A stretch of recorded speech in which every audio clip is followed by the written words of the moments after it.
আসসালামু আলাইকুম রহমতুল্লাহ। সম্মানিত ভিউয়ার্স, আজ আমি আপনাদের সামনে হজরত মাওলা আলী রাদিয়াল্লাহু তাআলা আনহুর শান মান এবং মাওলা আলী রাদিয়াল্লাহু তাআলা আনহুর কিছু বাণী আপনাদের সামনে উপস্থাপন করব। হজরত মাওলা আলী রাদিয়াল্লাহু তাআলা আনহু মহান আল্লাহ তাআলার এক রহস্যময় সৃষ্টি। কারণ কোনো এক ঘটনার ফলে রাসূল পাক সাল্লাল্লাহু আলাইহি সাল্লাম হযরত সালমান ফারসি রাদিয়াল্লাহু তাআলা আনহুকে বলেন, হে সালমান, আলীর ব্যাপারে তুমি আশ্চর্য হইও না, কারণ আল্লাহ পাক নিজের সমস্ত গুণ দ্বারা তাকে সৃষ্টি করেছেন। হে সালমান, আলী সেই ব্যক্তি যিনি খোদার আদেশে নূর নবী সাল্লাল্লাহু আলাইহি সাল্লাম ও তার ওলি বন্ধুদের বিপদের সময় সাহায্য করে থাকেন। তুমি আলীকে বোঝার চেষ্টা করলেও বুঝতে পারবে না। এর কারণ হলো, আলীর মধ্যে আমার নূরের অর্ধেক নূর আছে। আল্লাহ তাকে নিজের নিয়ামত অনুগ্রহ দ্বারা সৃষ্টি করেছেন এবং তাকে নিজের স্বর্গীয় শক্তিতে পরিণত করেছেন। অতএব হে সালমান, আলীর ব্যাপারে তুমি আশ্চর্য হইও না, কারণ আলী আল্লাহর সৃষ্টির এমন এক রহস্য যাকে তুমি সহজে অনুধাবন করতে পারবে না। আমি মুহাম্মদ ও আল্লাহ রাব্বুল আলামিন ছাড়া আলীর মর্ম কেহ উপলব্ধি করতে পারবে না। আল্লাহ রাব্বুল আলামিন ও আলী ছাড়া আমি মুহাম্মদের মর্ম কেউ উপলব্ধি করতে পারবে না। আমি মুহাম্মদ ও আলী ছাড়া আল্লাহ রাব্বুল আলামিনের মর্ম কেউ উপলব্ধি করতে পারবে না। সম্মানিত ভিউয়ার্স, হযরত মাওলা আলী মুশকিল কুশা, তাকে অনেক নামেই সম্বোধন করা হয়। কখনো কারামাল্লাহু ওয়াজহু বলা হয়, কখনো মুশকিল কোষা বলা হয়, কখনো আসাদুল্লাহ বলা হয়। নানান সময়ে নানান দিকে ওনাকে সম্বোধন করা হয়েছে। আজ আমি মাওলা আলী রাদিয়াল্লাহু তাআলা আনহুর কিছু বাণী বলব। মাওলা আলী রাদিয়াল্লাহু তাআলা আনহু বলতেন, কথা বলো পার্থক্য জ্ঞান সহ, প্রশ্ন প্রতিবাদ করো প্রমাণ সহ, কেননা মুক্ত পশু পাখিরও আছে, কিন্তু তারা জ্ঞান বুদ্ধি ভদ্রতা থেকে বঞ্চিত হয়ে থাকে। জ্ঞানী ব্যক্তি আগে চিন্তা করে পরে কথা বলে, বোকা ব্যক্তি আগে কথা বলে পরে চিন্তা করে। সেই ব্যক্তি সবচেয়ে জ্ঞানী ও প্রজ্ঞাবান, যিনি পরম করুণাময় আল্লাহর দয়ার ব্যাপারে আশা ও আত্মবিশ্বাস না হারানোর জন্য মানুষকে উপদেশ দেন। জ্ঞানের মতো সম্পদ আর নেই, অজ্ঞতার মতন দারিদ্রতা আর নেই।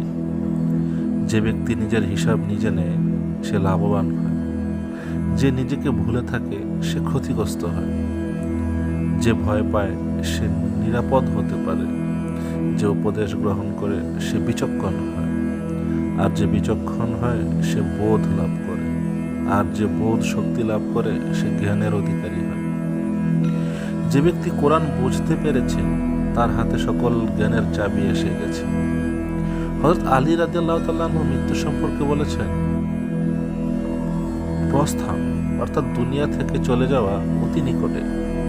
সুতরাং সে ব্যক্তি জ্ঞানী যে মৃত্যুকালে নিয়ে যাওয়ার মতো পাথেয় সঞ্চয় প্রস্তুত করে রাখে। কারোর সাথে বাক্যলাভ না হওয়া পর্যন্ত তাকে তুচ্ছ জ্ঞান করো না। অল্প বিদ্যায় আমল বিনষ্ট হয়, শুদ্ধ জ্ঞানই আমলের পূর্ব শর্ত। জ্ঞান ও বুদ্ধিমত্তা যত বাড়বে বক্তব্য তত কমবে। হীনতম জ্ঞান জিহ্বায় থাকে এবং উচ্চমানের জ্ঞান কর্মের মাঝে প্রকাশ পায়। মানুষের জ্ঞানের একটি হিংসাত্মক কাজ হল আত্মম্ভীরতা। বুদ্ধিমান লোক নিজে নত হয়ে বড় হয়, আর নির্বোধ ব্যক্তি নিজেকে বড় বলে অপদস্থ হয়। বুদ্ধিমানেরা কোনো কিছু প্রথমে অন্তর দিয়ে অনুভব করে, তারপর সে মন্তব্য করে, আর নির্বোধরা প্রথমেই মন্তব্য করে বসে এবং পরে চিন্তা করে। মানুষের চরিত্র সত্য ও সুন্দর হলে তার কথাবার্তাও নম্র ও ভদ্র হয়। অসৎ লোক কাউকে সৎ মনে করে না, সকলকেই সে নিজের মতো ভাবে। সব দুঃখের মূল এই দুনিয়ার প্রতি অত্যাধিক আকর্ষণ। যে নিজের মর্যাদা বোঝে না, অন্যেও তার মর্যাদা দেয় না। স্বাস্থ্যের চাইতে বড় সম্পদ এবং অল্পে তুষ্টির চাইতে বড় সুখ আর কিছু নেই। কৃপণতা সকল বদভ্যাসের সম্মিলিত রূপ। এটা এমনই এক লাগাম যা দ্বারা যে কোনো অন্যায়ের দিকে টেনে নেওয়া যায়। অভ্যাসকে জয় করাই পরম বিজয়। আত্মত্যাগী ধনী অপেক্ষা আত্মীয়স্থল গরিব ভালো। আত্মতুষ্টি নিশ্চিতভাবে নির্বুদ্ধিতার লক্ষ্য। নিজ লোকের প্রধান হাতিয়ার হচ্ছে অশ্লীল বাক্য। বিপদে অস্থিরতা নিজেই একটি বড় বিপদ। সম্মুখে তারিফ করে দুশ্মন সেজন। মানুষ উত্তম নিয়তের কারণে সওয়াব পুরস্কার প্রাপ্ত হয়, যা অনেক ক্ষেত্রে ভালো আমলের পরও পাওয়া যায় না। কেননা নিয়তের ক্ষেত্রে লোক দেখানো বা লৌকিকতার সুযোগ নেই। সৎ মানুষের এটাও অন্যতম গুণ যে তাদের ইচ্ছা করে মনে রাখতে হয় না, তাদের কথা এমনিতেই মনে পড়ে। শব্দ কথা মানুষের ইচ্ছাধীন দাস হয়ে থাকে, তবে তা বলার আগ পর্যন্ত। বলে ফেললে মানুষ তার দাসে পরিণত হয়। হীন ব্যক্তির সম্মান করা ও সম্মানীয় ব্যক্তির অপমান করা একই প্রকার দোষে।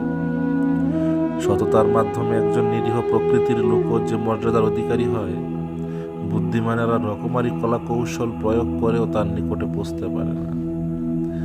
যে পৃথিবীকে বিশ্বাস করে, পৃথিবী তার সাথে ছলনা করে। বিশ্বাসহীন ধনী সব থেকে গরিব। প্রতিটি মানুষের মূল্য তার যোগ্যতায়। যে মানুষ আপন মর্যাদার সীমা বুঝে, তার কোনো ধ্বংস নেই। মানুষ তার জিহ্বার নিচে লুকায়িত থাকে। যোগের সঙ্গে মানুষের সাদৃশ্য পিতৃ সাদৃশ্যের চেয়ে অধিক। মানুষ যা জানে না তার প্রতি বিরূপ হয়ে থাকে। অভাব বিচক্ষণ ব্যক্তিকেও যুক্তির ক্ষেত্রে নির্বাক করে দেয়। অভাবী যেন নিজ দেশেই পরবাসী। মানুষ সব বুঝে বেগুর, মৃত্যু আসা মাত্র জেগে উঠবে। দুনিয়া যখন কারো প্রতি প্রসন্ন হয়, তখন অন্যের গুণাবলীও তাকে ধার দেয়। কিন্তু যখন অপ্রসন্ন হয়, তখন তার নিজস্ব গুণাবলীও ছিনিয়ে নেয়। হৃদয় সমূহ একত্র করো এবং তা ধরে রাখতে একমতের আশ্রয় গ্রহণ করো। কেননা শরীরের ন্যায় হৃদয় ক্লান্তি ও একঘেয়েমি বোধ করে। সবচেয়ে সাহসী ও বীর্যবান ব্যক্তি হলো সেই যে স্বীয় কামনা বাসনার খেয়াল খুশির ওপর বিজয় লাভ করতে সক্ষম। সব দুঃখের মূল এই দুনিয়ার প্রতি অত্যাধিক আকর্ষণ। অজ্ঞদেরকে মৃত্যুবরণ করার পূর্বেই মৃত অবস্থায় কালযাপন করতে হবে এবং সমাধিস্থ হবার পূর্বেই তাদের শরীর কবরের আধারে সমাহিত। কেননা তাদের অন্তর মৃত, আর মৃতের স্থান কবর। যে কাউকে একাকী উপদেশ দেয়, সে তাকে সজ্জিত করে, আর যে কাউকে সবার সামনে উপদেশ দেয়, সে তাকে আরো বিগড়িয়ে ফেলে। মনে রেখো, তোমার শত্রুর শত্রু তোমার বন্ধু, আর তোমার বন্ধুর শত্রু তোমার শত্রু। যা তুমি নিজে করো না বা করতে পারো না, তা অন্যকে উপদেশ দিও না। কার্পণ্য ত্যাগ করো, নতুবা তোমার আপনজনরা তোমার জন্য লজ্জিত হবে এবং অপরকে ঘৃণা করবে। ধন সম্পদ হচ্ছে কলহের কারণ, দুর্যোগের মাধ্যমে কষ্টের উপলক্ষে এবং বিপদ আপদের বাহন। মানুষের সাথে তাদের বুদ্ধি পরিমাণ কথা বলো। বুদ্ধিমান ও সত্যবাদী ছাড়া আর কারো সঙ্গ কামনা করো না।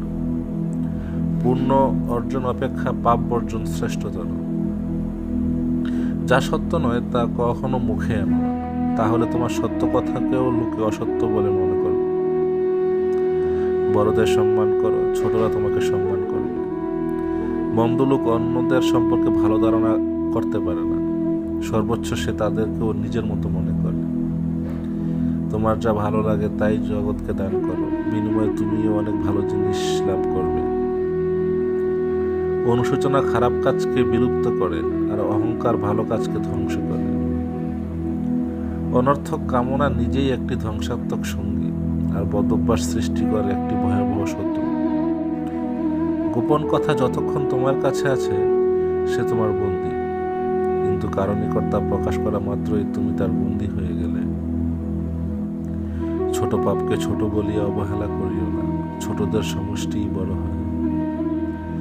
তোমার যা ভালো লাগে তাই জগৎকে দান করো, বিনিময়ে তুমিও অনেক ভালো জিনিস লাভ করবে। তুমি পানির মতো হতে চেষ্টা করো, যে কিনা নিজের চলার পথ নিজেই তৈরি করে নেয়। পাথরের মতো হয়েও না, যে নিজে অন্যের পথ রোধ করে। নেককারদের সাহচর্য দ্বারা মানুষ শুধুই মঙ্গলই পেয়ে থাকে, কেননা বাতাস যখন ফুলের উপর দিয়ে প্রবাহিত হয় তাতে নিজেই সুগন্ধি যুক্ত হয়ে যায়।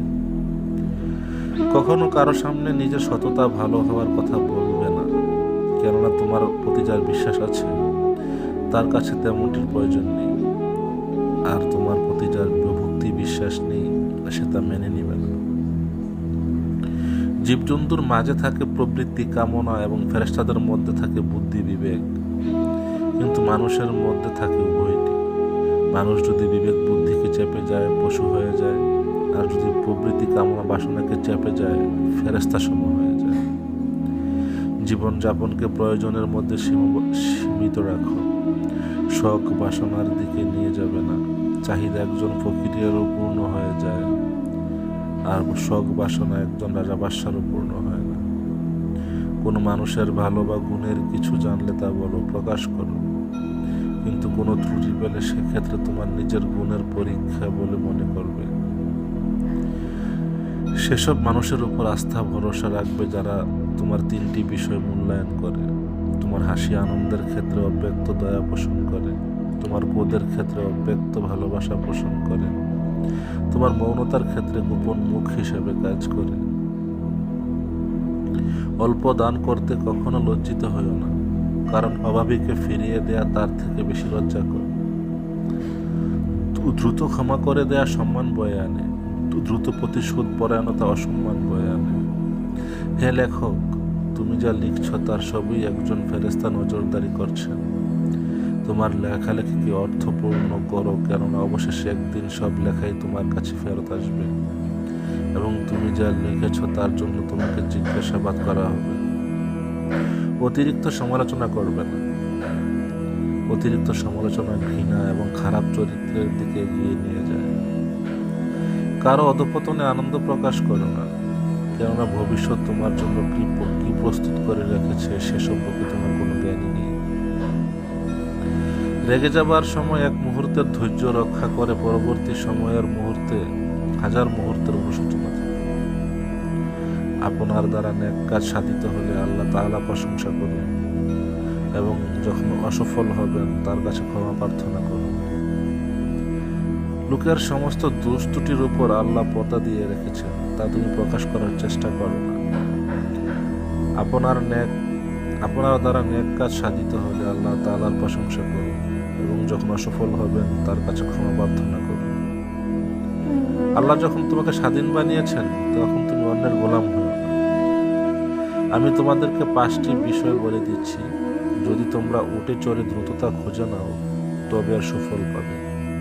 আল্লাহ ছাড়া আর কিছুতে আশা স্থাপন না করা, নিজের পাপ ছাড়া আর কোনো কিছুকে ভয় না করা, যা নিজে জানো না সে বিষয়ে জিজ্ঞাসিত হলে আমি জানি না বলতে লজ্জা বোধ না করা, যা নিজে জানো না তা অন্যের কাছ থেকে শিক্ষা করতে লজ্জা না করা, ধৈর্য ধারণ করতে অভ্যাস করা, কারণ দেহের জন্য মাথা যেরূপ মানের জন্য ধৈর্য তদ্রূপ। আল্লাহর শাস্তি থেকে রক্ষা পাবার 2টি উপায় ছিল, একটি তুলে নেওয়া হয়েছে, অপরটি তোমাদের সম্মুখে রয়েছে। সুতরাং যেটা তোমাদের সম্মুখে রয়েছে তা তোমাদের মানতে হবে। রক্ষা পাবার যে উপায়টি তুলে নেওয়া হলো তা হলো আল্লাহর রাসূল, এবং যেটি এখনো আছে তা হলো ক্ষমা প্রার্থনা করা। 3টি আমল অত্যন্ত কঠিন: প্রচণ্ড রাগের সময় কাউকে ক্ষমা করা, নিদারুণ অভাবে থাকা সত্ত্বেও মানুষকে দান করা, একান্ত নির্জনতায় নিজের পাপ থেকে বিরত থাকা।